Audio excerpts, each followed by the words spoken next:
नमस्कार प्यारे दोस्तों, आज अपन अध्ययन करने जा रहे हैं सिंचाई परियोजनाएं। इससे पहले मैंने झीलों का वीडियो और बांध का वीडियो डाल दिए हैं। इससे पहले मैं 10 पार्ट डाल चुका हूं। राजस्थान ज्योग्राफी के सारे आए हुए प्रश्न हैं, सारे इम्पोर्टेंट प्रश्न हैं, तो उन प्रश्नों को आप ज़रूर देखें। मैं डिस्क्रिप्शन में उनकी लिंक भी डाल रहा हूँ, तो आप उन्हें ज़रूर विजिट कर लें और मैं इनको प्ले लिस्ट में डाल दूँगा ताकि आप एक बाई टू बाई देख सकें, एक के बाद एक को देख सकें। सारी ज्योग्राफी मैं पूरी डालूंगा, उसके बाद हिस्ट्री डालूंगा। हिस्ट्री भी मैं इसमें शुरू करने वाला हूं जल्दी से, तो ज्योग्राफी और हिस्ट्री डेली आपको ये वीडियो मिलते रहेंगे। आप चैनल को सब्सक्राइब जरूर करें, बेल आइकन दबा लें। आने वाले आरएस एग्ज़ाम में एग्ज़ाम की डेट आ गई है 1 अक्टूबर को आरएस एग्ज़ाम, जूनियर अकाउंटेंट, संगणक सभी के लिए, और बीएसटीसी स्पेशल बीएसटीसी वालों का 31 अगस्त को एग्ज़ाम है, तो सबके लिए इम्पोर्टेंट है। 31 या 27 अगस्त को एग्ज़ाम है, तो सबके लिए इम्पोर्टेंट है दोस्तों। चलो शुरू करते हैं। आज की पहला प्रश्न है अपना, राजस्थान की नवीनतम जल नीति किस वर्ष अपनाई गई? तो राजस्थान की नवीनतम जल नीति कब अपनाई गई थी दोस्तों? 2010 में। कब अपनाई गई थी? 2010 में। दोस्तों राजस्थान की जल नीति 2010 में, जैसे ऐसे जल नीति है पवन नीति 2012 में, पवन ऊर्जा नीति 2012 में, जल नीति, जैव विविधता नीति 2010 में। ये सब नीतियां आपको याद रखनी है। तो राजस्थान की नवीनतम जल नीति मंत्रिमंडल ने 17 फरवरी 2010 को अपनाई थी। आगे और बात करते हैं। राजस्थान के 13 नदी बेसिनों में कुल सतही जल की संभाव्यता कितनी है? लाइब्रेरियन 3rd ग्रेड 2016 में आया हुआ प्रश्न है कि राजस्थान के 13 नदी बेसिनों में कुल सतही जल की संभाव्यता कितनी है? तो वह है दोस्तों 15.86 मिलियन एकड़ फुट। 15.86 मिलियन एकड़ फुट, ये आपको याद रखना है। ये फिक्स ही है, जैसे एक प्रकार से फिक्स डेटा है। 15.86 मिलियन एकड़ फुट, 15.86 मिलियन एकड़ फुट। आगे बढ़ते हैं दोस्तों। राजस्थान में लगभग 2,23,051 हेक्टर, 2,23,25,051 हेक्टर क्षेत्र खेती युक्त है, परंतु राज्य के आंतरिक जल स्रोत की सही क्षमता अनुमानित कितनी है? 15.86 MF है। भारत के कुल सतही जल संसाधनों में राजस्थान का कितना प्रतिशत भाग है? तो ये भी JEN डिग्री 2016 में आया हुआ है कि भारत के सतही जल संसाधनों में राजस्थान का कितना प्रतिशत भाग है? तो वह है दोस्तों 1.6%। अब क्या याद रखना आपको, कभी के 13 बेसिन है राजस्थान में, उनमें उनका जल कितना है? तो 15.86 MAF, 15.86 मिलियन है, तो 15.86 MAF है। जबकि भारत में ये जो 15% है, एक प्रकार से भारत का कितना है? तो 1.16%। यानी भारत में अपने राजस्थान का जल प्रतिशत का भाग कितना? वैसे भी कम है, तो 1.16%। यह प्रश्न है दोस्तों, इंपॉर्टेंट है। भारत की दृष्टि से राजस्थान का जल कितना है? 1.16%, और राजस्थान के 13 बेसिनों में पाया जाता है 15.86%। आगे बढ़ते हैं दोस्तों। राजस्थान में सर्वाधिक सिंचाई की जाती है। राजस्थान में सर्वाधिक सिंचाई किससे की जाती है? कुओं है, नलकूपों में। तो नलकूपों से सर्वाधिक सिंचाई जयपुर में की जाती है, तालाबों से भीलवाड़ा में की जाती है, नहरों से श्री गंगानगर में की जाती है। और सर्वाधिक ऑल ओवर राजस्थान में पूछा जाए तो कुओं एवं नलकूपों के द्वारा की जाती है। तो भीलवाड़ा में सर्वाधिक तालाब, गंगानगर में नहर, और जयपुर में सर्वाधिक कुएं एवं नलकूपों से सिंचाई की जाती है। राजस्थान के शुद्ध सिंचित क्षेत्रफल का अधिकतम भाग निम्नलिखित में से किस स्रोत से सिंचित होता है? तो दोस्तों ये पूछना चाह रहा है कि राजस्थान में सर्वाधिक क्षेत्र है जो वो किस स्रोत से सिंचित है। हमने पढ़ लिया ऊपर, कुओं एवं नलकूपों से। किससे? कुओं एवं नलकूपों से। तो इसमें है अपने नलकूप। और देखो इसमें अगर कुआं भी ऑप्शन में आ रखा है, तो आपको नलकूप हमेशा याद रखना है कि भाई सर्वाधिक सिंचाई नलकूप से, फिर होती तालाबों से, फिर होती नहरों से। जैसे ऐसे याद रख सकते हैं कि सर्वाधिक नलकूपों से सिंचाई जयपुर में, तालाबों से भीलवाड़ा, नहरों से श्री गंगानगर में होती है। अब श्री गंगानगर के 2 टुकड़े हो गए हैं दोस्तों, अनूपगढ़ है और श्री गंगानगर है। अब पाकिस्तान की सीमा को भी 5 जिले टच करते हैं, जिसमें एक अनूपगढ़ है। आगे बढ़ते हैं। कुएं एवं नलकूपों से सिंचाई करने की दृष्टि सबसे प्रमुख जिला है, वो कौन सा है? जयपुर जिला है। राजस्थान में नेहरू द्वारा सिंचित क्षेत्र का प्रतिशत कितना है? तो दोस्तों नेहरू के द्वारा जो सिंचित क्षेत्र है वो कितना है? 29.75%। 29.75%, जो कि सर्वाधिक कहाँ होता है? श्री गंगानगर में सर्वाधिक सिंचित होती है नेहरू के द्वारा। जैसलमेर में पालीवाल ब्राह्मणों द्वारा विकसित मौलिक परंपरा वर्षा के जल संचयन की पद्धति को क्या कहा जाता है? उसे कहा जाता है दोस्तों खडीन। उसे खडीन कहा जाता है। उसे क्या कहा जाता है? खडीन। जैसलमेर में पालीवाल ब्राह्मणों के द्वारा बनाई जाती थी खडीन पद्धति से जल को एकत्रित करते थे। ये क्या है दोस्तों? ये ऊपर बरसात का जो पानी आता था उसको एक जैसे हौद में इकट्ठा कर लेते थे, उस हौद को खडीन कहा जाता था। निम्न में से कौन सी परंपरा जल संरक्षण की विधि नहीं है? तो भाई जल संरक्षण की परंपरा नाड़ी है। सबसे पहले नाड़ी का उपयोग कहाँ किया गया था? जोधपुर में। कहाँ पे? जोधपुर में। फिर खडीन है, जैसलमेर में खडीन का उपयोग होता था। फिर तालाब है। जैसे ये परंपरागत जल संरक्षण की विधि पूछ रहा है तो परंपरागत, तो अब आप सोचते होंगे कि भाई कि नाड़ी नहीं है। अरे भाई नाड़ी सर्वाधिक सबसे पहले नाड़ी परंपरागत है, क्योंकि नाड़ी का सबसे पहले उपयोग जोधपुर में महाराज जोधा के समय किया गया था। खडीन परंपरागत है, कहाँ की है? जैसलमेर की है। टांका, अब आप सोचते होंगे भाई ये टांका है, ये तो नया नाम होगा। तालाब दोस्तों हमने बनाना शुरू किया था नए लोगों ने, ये परंपरागत नहीं है, गैर परंपरागत। परंपरागत का मतलब होता है जो परंपरागत रूप से पहले से ही चला आ रहा है। अब नाड़ी राव जोधा के समय से चली आ रही। खडीन परंपरागत ब्राह्मणों ने बनवाई थी, अपने पालीवाल ब्राह्मणों ने जैसलमेर में। और टांका जो है कि वो खडीन का ही एक प्रकार का रूप है। टांका जैसे खडीन बड़ी है या टांका छोटा है, तो इस प्रकार का टांका भी एक परंपरागत है। ये काफी इंपॉर्टेंट प्रश्न आपको ध्यान रखना है। जबकि तालाब गैर परंपरागत जल संरक्षण विधि है, आप अवश्य ध्यान रखें। नाड़ी है परंपरागत, खडीन है परंपरागत, टांका है परंपरागत। अब जैसो ये देखो, और ये है जोहड़। ये कहाँ है? शेखावाटी क्षेत्र में जो कुएं बनाते हैं ना, उन्हें कहा जाता था जोहड़। टोबा, बावड़ी, झालरा, कुएं या बेरी, नेहटा, नेस्टा, पालर पानी, ये सब क्या है? अपने परंपरागत। निम्न में से जल संरक्षण की परंपरागत विधि नहीं है, तो कौन सी नहीं है दोस्तों? इसके अंदर जैसे अब ये नाड़ी है, नाड़ी तो है, अभी अपन ने पढ़ा था। टोबा भी है, जोहड़ भी है, जो शेखावाटी में कुएं होते हैं उनको जोहड़ कहा जाता है। और नाली, ये नाली कोई परंपरागत विधि नहीं है। तो अपना अभी जिस प्रकार इस वक्त नाली में पानी निकाला जाता है वैसे ही ऐसी थी। टांका और खडीन प्रकार है। अब टांका और खडीन किसके प्रकार हैं? टांका और खडीन प्रकार है परंपरागत जल संरक्षण की संरचनाएं। 2020 में आया हुआ प्रश्न है, 2 बार, एक ही बार दिसंबर में, एक ही महीने में 2 बार पूछ लिया था इसको। तो परंपरागत जल संरक्षण की संरचनाएं हैं दोस्तों। इसके बाद आपको एक और वीडियो मिलेगा सिंचाई परियोजनाओं का। उसके बाद आपकी सिंचाई परियोजनाओं से सारे प्रश्न और डाउट क्लियर हो जाएंगे। आप चैनल को सब्सक्राइब जरूर कर लें, बेल आइकन दबा लें, ताकि आगे की वीडियो आपको मिलते रहेंगे। और पसंद आए तो लाइक जरूर करना, अपने दोस्तों में शेयर करना। आगे बात करते हैं, शेखावाटी के अंत्य प्रवाही क्षेत्र में निर्मित कच्चे जल स्रोतों को किस नाम से जाना जाता है? कच्चे जल स्रोतों को एक तो होता है दोस्तों, अब आपको एक बात बताता हूँ, ये कच्चे जल स्रोतों को क्या कहा जाता है? नाडा। कच्चे जल स्रोतों को शेखावाटी में क्या कहा जाता है? नाडा।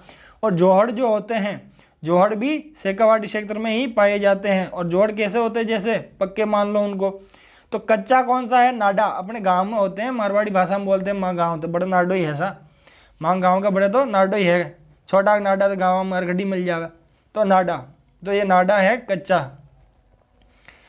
राजस्थान में जीवन धारा योजना का संबंध है दोस्तों। जीवन धारा योजना का संबंध किससे है? ये प्रश्न काफी इंपॉर्टेंट प्रश्न, जैसे एसआई 13/9/2021 को, एसआई 13 सितंबर को एसआई के एग्जाम में आया था कि जीवन धारा योजना का संबंध किससे है। तो लोगों ने देखा होगा जीवन धारा का गरीबों के लिए होगा, ऐसा कुछ नहीं है। जीवन धारा योजना का संबंध है सिंचाई कुओं का निर्माण करवाना। जीवन धारा, जीवन की धारा किसके लिए? पानी की एक धारा है जीवन धारा, उसमें कुओं का निर्माण करवाना था। जीवन धारा योजना ये गरीबी रेखा से नीचे जीवन यापन करने वाले लघु व सीमांत कृषकों को कुओं के निर्माण व लघु सिंचाई कार्यों हेतु 100% अनुदान की योजना, जो वर्ष 1996-97। जीवन धारा योजना कब शुरू की गई दोस्तों? ये ऐसे प्रश्न है जैसे योजनाओं के प्रश्न, ये आर्थिक में आने वाले प्रश्न है, ये तो कभी भी आ सकते हैं। तो जीवन धारा योजना कब चली थी? 1996-97। आपको याद रखना कब चली थी? 1996-97।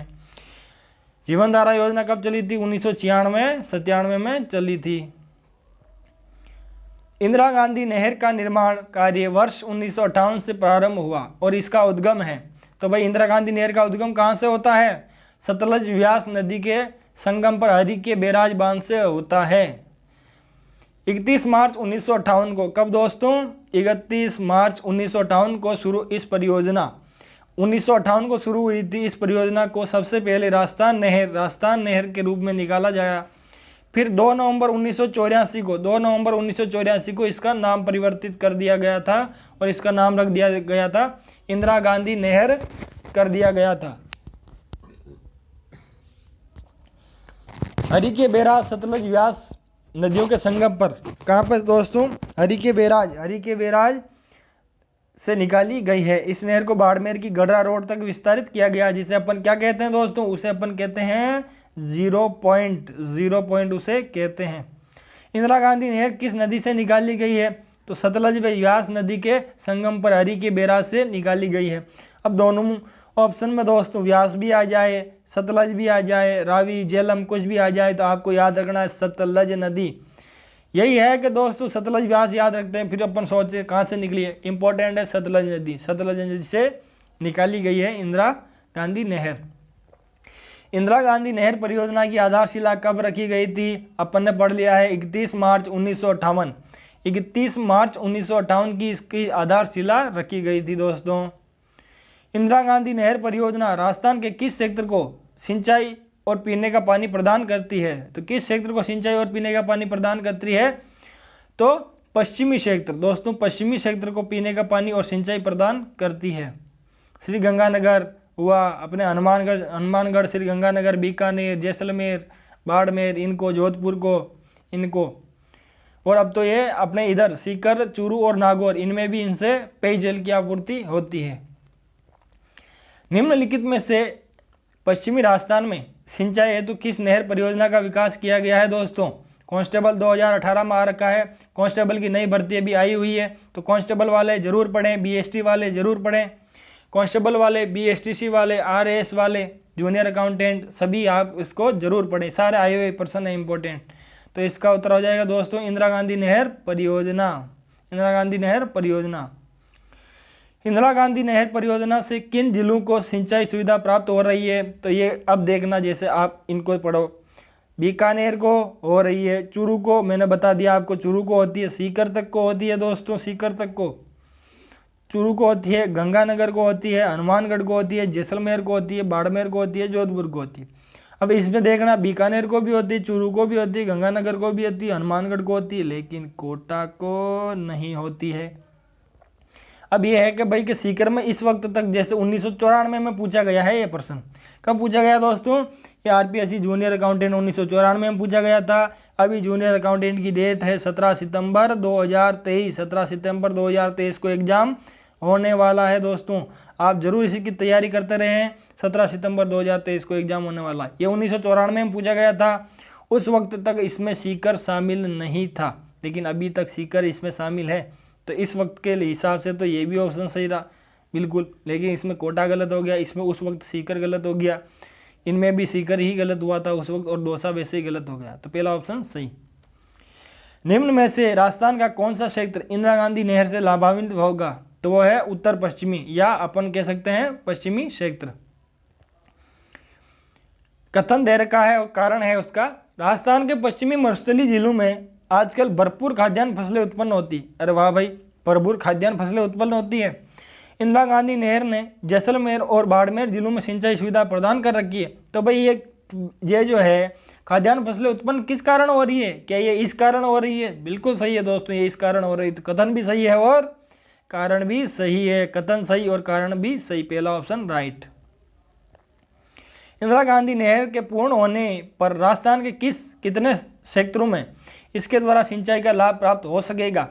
तो ये डायरेक्ट आंकड़ा है दोस्तों, ये आपको अच्छे से याद रखना है। 19.63 लाख हेक्टर। कितना? 19.63 लाख हेक्टर क्षेत्र में 19.63 लाख हेक्टर क्षेत्र में सिंचाई सुविधा की पूर्ति होगी। अगला प्रश्न देखिए दोस्तों, अगला प्रश्न, इंदिरा गांधी नहर का अंतिम छोर है। तो इंदिरा गांधी नहर का अंतिम छोर क्या है? हमने पढ़ा था इंदिरा गांधी नहर का अंतिम छोर है दोस्तों गडरा रोड बाड़मेर। गडरा रोड बाड़मेर इसका अंतिम छोर है। राजस्थान, सबसे पहले इसको आप एक बार पूरा पढ़ लो तो आपको इसको नॉलेज में हो जाएगा। इस परियोजना के प्रथम चरण के अंतर्गत हरि के बैराज बांध सतलज नदी हरि के बैराज बांध से मसीता वाली हेड हनुमानगढ़ तक 204 किलोमीटर लंबी, सबसे पहले कितनी दोस्तों 204 किलोमीटर लंबी नहर का निर्माण किया गया था। फिर 189 किलोमीटर लंबी मुख्य नहर मसीता वाली हेड से छत्तीसगढ़ के निकट पुंगल हेड तक निर्माण किया गया था। पुंगल कहाँ है? बीकानेर में। भेड़ की नस्ल भी है राजस्थान में। तृतीय चरण के अंतर्गत राजस्थान मुख्य नहर पुंगल हेड से जैसलमेर जिले के मोहनगढ़ तक 256 किलोमीटर, फिर यहाँ से 189, फिर आप जोड़िए 256 किलोमीटर तक इसका निर्माण किया गया था। पहले 204, 189, 256 और अंत में गडरा रोड बाड़मेर तक इसको 165 किलोमीटर बढ़ाया गया था। इंदिरा गांधी की, अब ये क्या है कि ये जो 165 किलोमीटर है ना, ये मुख्य नहर नहीं है, ये इसकी एक प्रकार से लिफ्ट नहर है। तो इसकी मुख्य लंबाई कितनी होगी? मुख्य लंबाई तो 445 किलोमीटर है। कितनी है दोस्तों? 445 किलोमीटर इसकी मुख्य लंबाई है। राजस्थान में इंदिरा गांधी नहर का प्रवेश बिंदु कौन सा है? दोस्तों आपको ये पूछ रहा है कि राजस्थान में इंदिरा गांधी नहर का प्रवेश बिंदु कौन सा है, तो वो है हनुमानगढ़ के अंदर। हनुमानगढ़ में मसीता वाली हेड हनुमानगढ़। तो अब आगे देखिए मसीता वाली हेड हनुमानगढ़। इंदिरा गांधी नहर मुख्य नहर की लंबाई कितनी है? दोस्तों मुख्य नहर की लंबाई है, अब पूछ रखा है 2018 एग्जाम में, मुख्य नहर की लंबाई कितनी है? 445 किलोमीटर। राजस्थान के मरुस्थलीय भूभाग में जल आपूर्ति करने के लिए कौन सी नहर महत्वपूर्ण है? तो वो है इंदिरा गांधी नहर। कौन सा कथन सही नहीं है? आरएस एग्जाम में आया हुआ है, आरएस की डेट आ गई है 1 अक्टूबर 2023।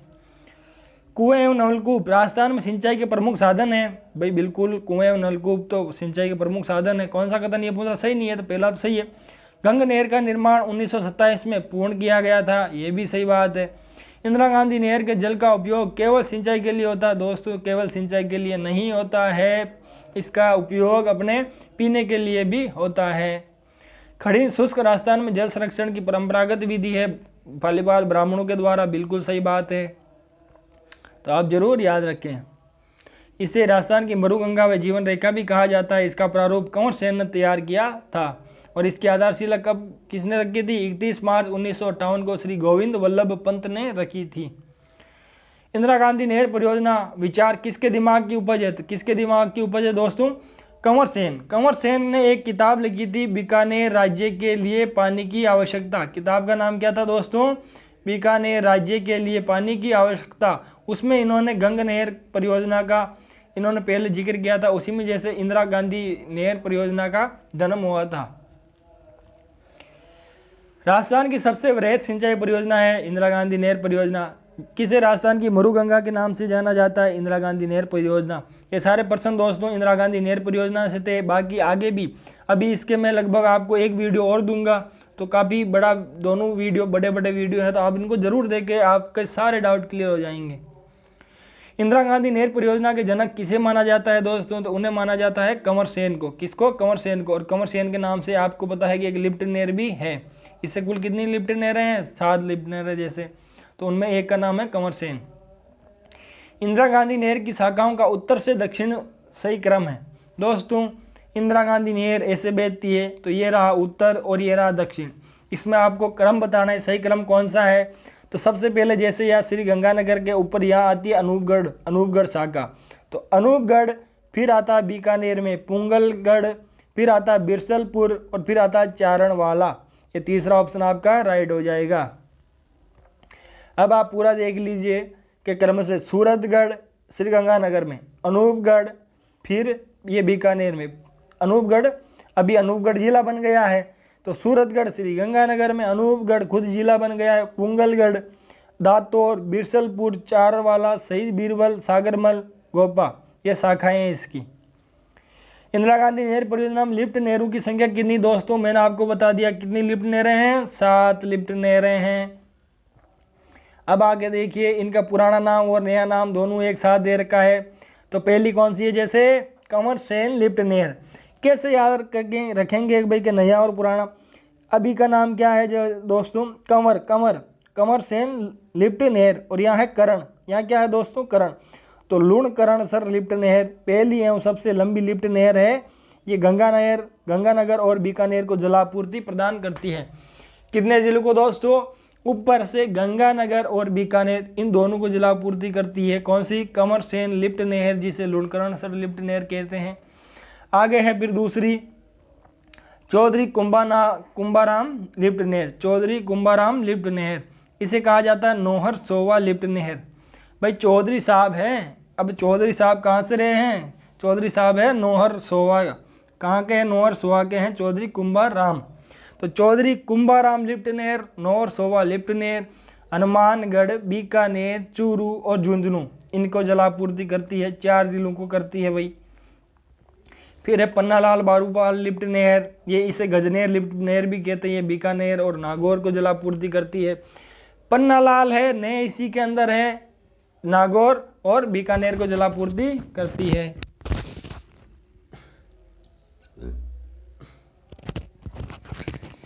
गुरु जंबेश्वर लिफ्ट नहर, गुरु जंबेश्वर लिफ्ट नहर, ये बीकानेर, जोधपुर और जैसलमेर को जलापूर्ति करती है। गुरु जंबेश्वर लिफ्ट नहर का पुराना नाम क्या है, फलोदी लिफ्ट नहर। फिर डॉक्टर करणी सिंह लिफ्ट नहर, डॉक्टर करणी सिंह लिफ्ट नहर का पुराना नाम है करनी से कोलायत, करनी कोलायत, करनी कोलायत, करनी कोलायत, करनी कोलायत। तो करणी सिंह लिफ्ट नहर, कोलायत लिफ्ट नहर। जयनारायण व्यास लिफ्ट नहर पोखरण लिफ्ट नहर के नाम से जानी जाती है, जोधपुर और जैसलमेर को जलापूर्ति करती है।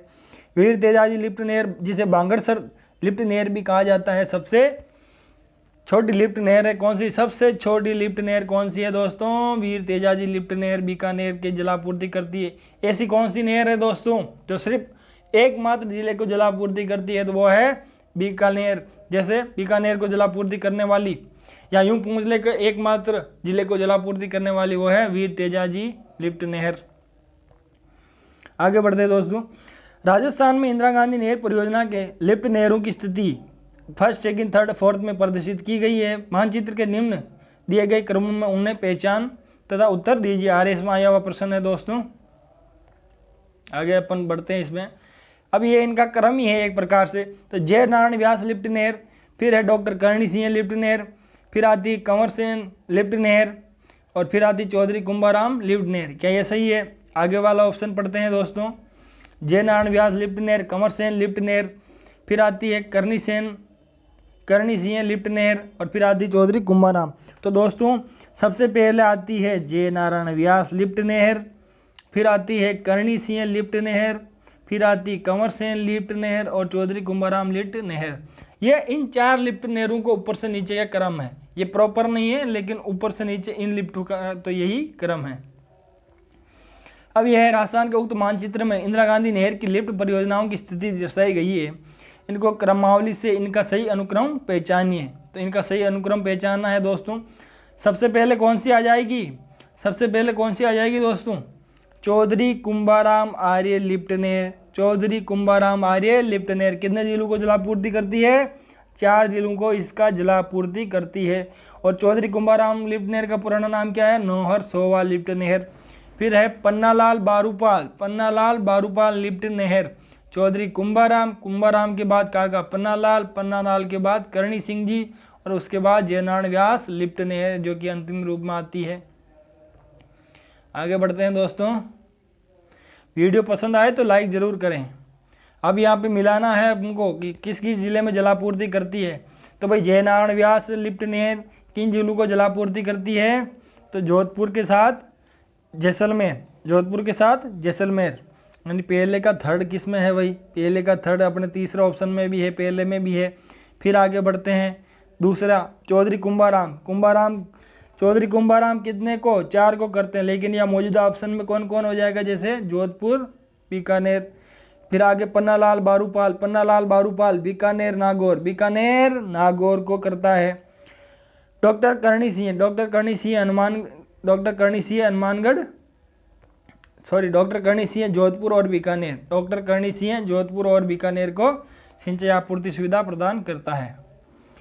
कोलायत लिफ्ट नहर का नया नाम क्या है? तो कोलायत लिफ्ट नहर मैंने बताया था करणी, कोलायत करणी, कोलायत करणी सी लिफ्ट नहर और कोलायत लिफ्ट नहर।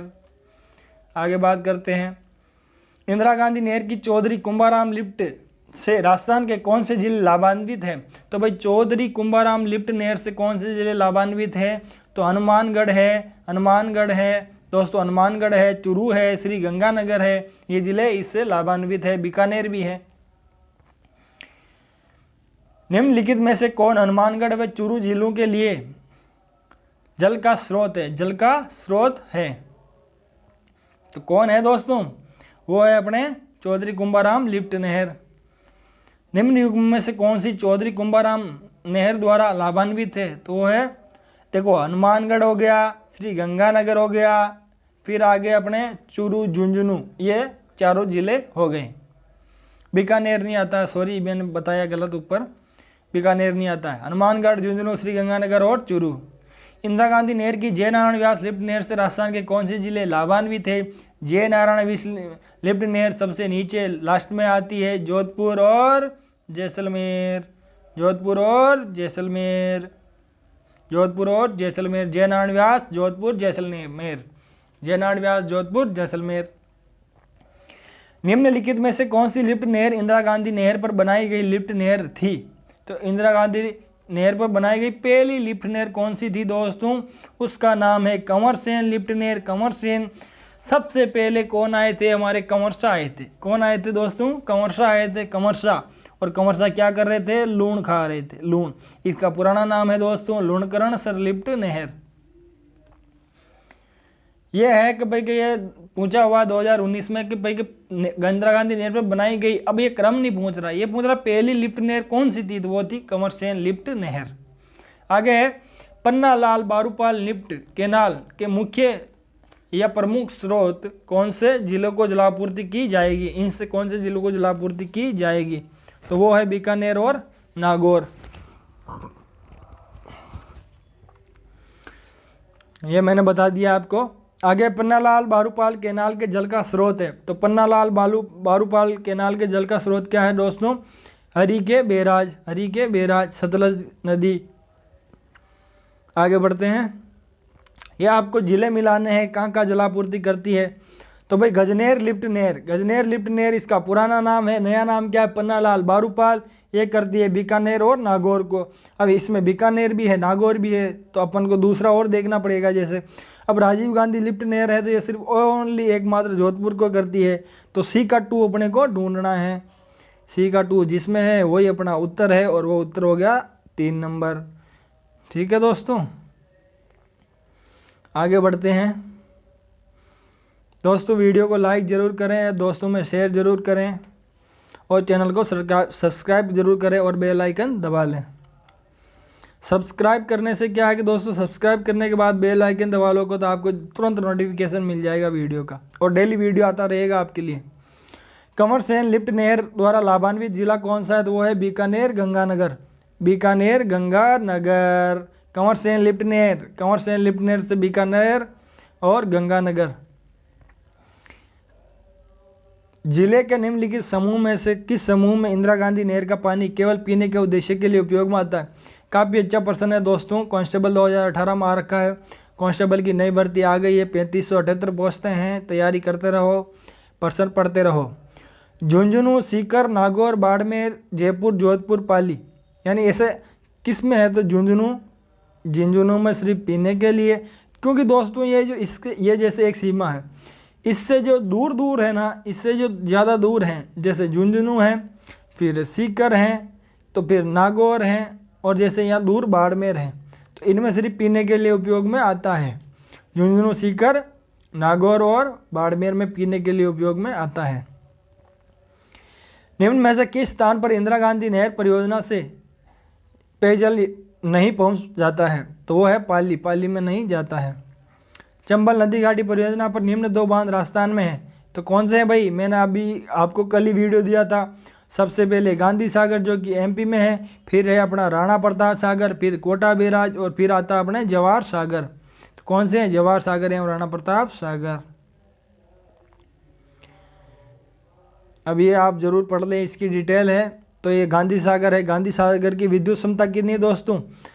गांधी जी कब आए थे? गांधी जी आए थे 1915 में। 1915 में इंडिया वापस आए थे।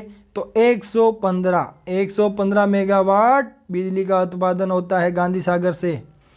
और ऊपर जैसे गांधी सागर से 115 मेगावाट और कोटा सिंचाई परियोजना। और राणा प्रताप सागर से कितना होता है वो आप जरूर कमेंट में बताएं। राणा प्रताप सागर से होता है दोस्तों 172 मेगावाट। 172 मेगावाट कितना होता है? 172 मेगावाट। आगे बढ़ते हैं दोस्तों। जवाहर सागर से कितना होता है? तो जवाहर सागर से होता है 99 मेगावाट। 99 मेगावाट आप जरूर याद रखें, इनको इंपॉर्टेंट है। तो गांधी सागर, गांधी जी कब आए थे? 1915। तो 1915 तो 115 megawatt Gandhi ji, 115 megawatt Gandhi Sagar. Rana Pratap Sagar 172 megawatt, 172 megawatt Rana Pratap Sagar. और जवाहर सागर 99 मेगावाट। मध्य प्रदेश व राजस्थान की संयुक्त बहुउद्देशीय नदी परियोजना कौन सी है? तो वो है दोस्तों चंबल नदी घाटी परियोजना। राणा प्रताप सागर सिंचाई परियोजना किस नदी पर स्थित है? तो वो है चंबल नदी पर। मैं आपको बता देता हूँ, ये चंबल नदी बह रही है, ये गांधी सागर, फिर राणा प्रताप सागर, फिर कोटा बैराज और जवाहर सागर। तो निम्न में से चंबल प्रोजेक्ट में से किसमें सबसे ज्यादा जल विद्युत का उत्पादन किया जाता है? तो राणा प्रताप सागर। कितना? 172 मेगावाट। कब पूछा हुआ है? 2020 में पूछा हुआ है। आगे देखते हैं। निम्न में से कौन सा बांध जल विद्युत उत्पादन नहीं करता है? यानी कि कौन सा जो बांध है, इनमें से एक बांध है जो जल विद्युत का उत्पादन नहीं करता है। दोस्तों मैंने आपको क्रम बताया है, गांधी सागर, फिर राणा प्रताप सागर, फिर शायद जवाहर सागर और फिर कोटा बैराज आता है। क्योंकि मुझे इतना याद है, सबसे अंत वाला है वो जल विद्युत का उत्पादन नहीं करता है।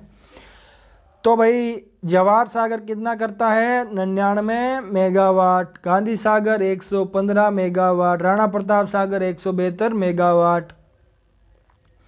कोटा बैराज का निर्माण किस उद्देश्य से किया गया? कोटा बैराज का निर्माण किस उद्देश्य से किया गया? सिंचाई के उद्देश्य से। गांधी सागर बांध की ऊंचाई कितनी है? दोस्तों गांधी सागर बांध की ऊंचाई कितनी है? 62 मीटर। गजब का प्रश्न है। कनिष्ठ अनुदेशक फीटर सीधी भर्ती 2019 में ये पूछा हुआ है कि भाई गांधी सागर बांध की ऊंचाई कितनी है? तो वो है 62 मीटर। कितनी है दोस्तों?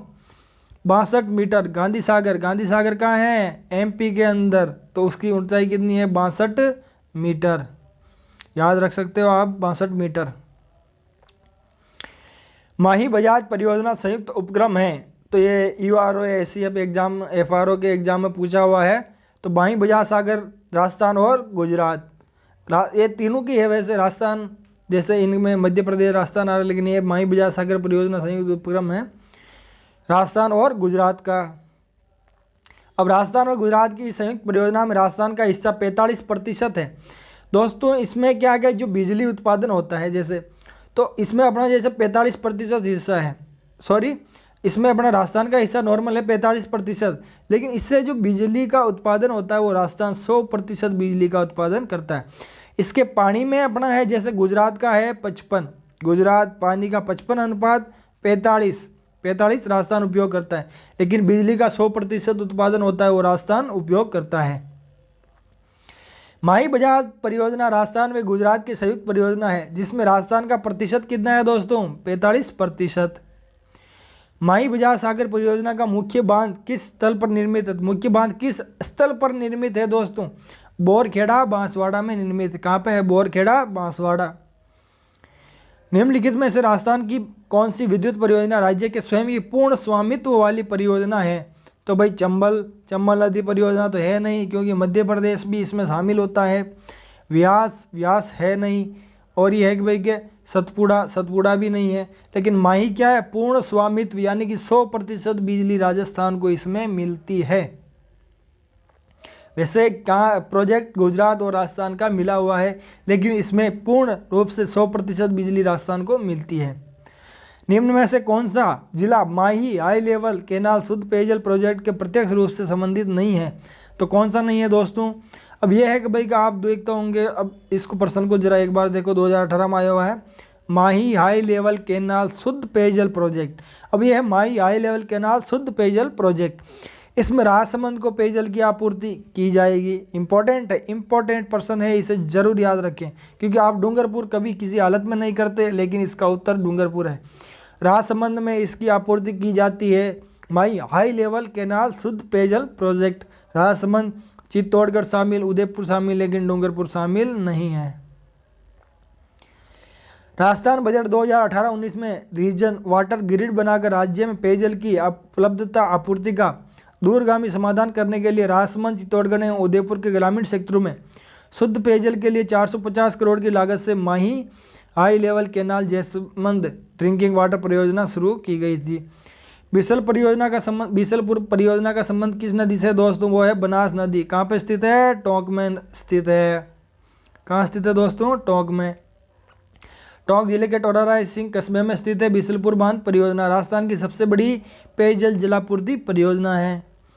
बीसलपुर योजना किस जिले में स्थित है? तो वह है टोंक में। टोडा राय सिंह कस्बा टोंक।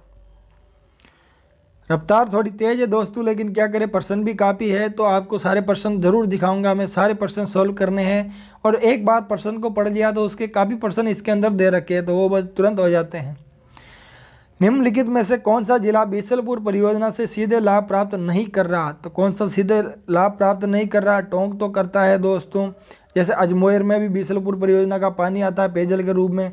जयपुर इसका उपयोग करता है, लेकिन सवाई माधोपुर में इसका उपयोग नहीं होता है।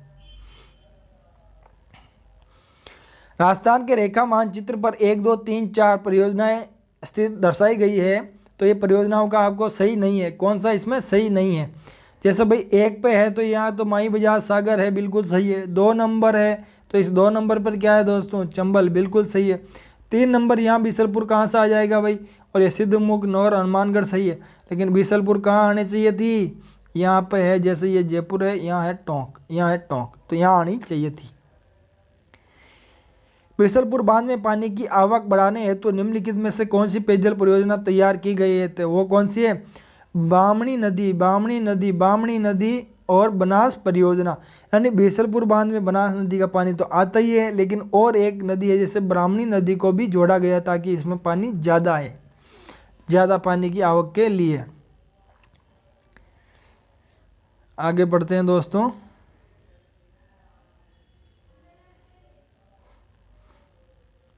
नर्मदा परियोजना किन जिलों में पानी प्राप्त हो रहा है? नर्मदा परियोजना से किन जिलों में पानी प्राप्त हो रहा है दोस्तों?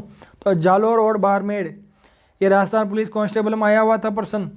जालोर और बाड़मेर में नर्मदा परियोजना से प्राप्त होता है। एकमात्र ये क्या है दोस्तों? फव्वारा सिंचाई पद्धति से काम करती है। इसमें राजस्थान का हिस्सा कितना है? 0.50 MAF।